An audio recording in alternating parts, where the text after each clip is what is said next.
Hello दोस्तों, आज मैं खांसी को ठीक करने की बहुत ही आसान जड़ी बूटियों के माध्यम से, घरेलू नुस्खों के माध्यम से खांसी,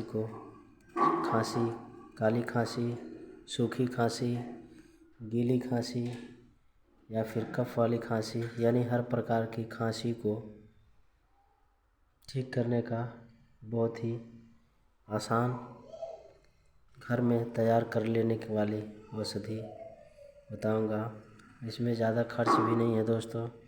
इसमें आपको लेना है काली मिर्च और मिश्री बराबर बराबर पीस लेना है और इसमें इतना ही शुद्ध घी मिला करके गोली बना करके रख लेना है दोस्तों।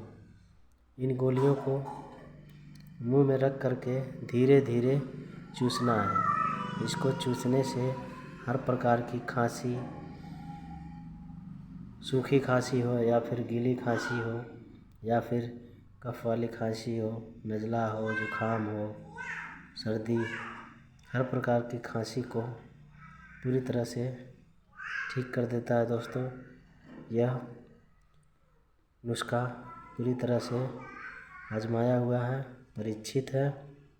तो दोस्तों, इसका इस्तेमाल करके खांसी को पूरी तरह से, हर प्रकार की खांसी को पूरी तरह से ठीक कर सकते हैं। तो दोस्तों, जानकारी पसंद आए तो चैनल को लाइक करें, सब्सक्राइब करें, शेयर करें। आज के लिए बस इतना ही। धन्यवाद।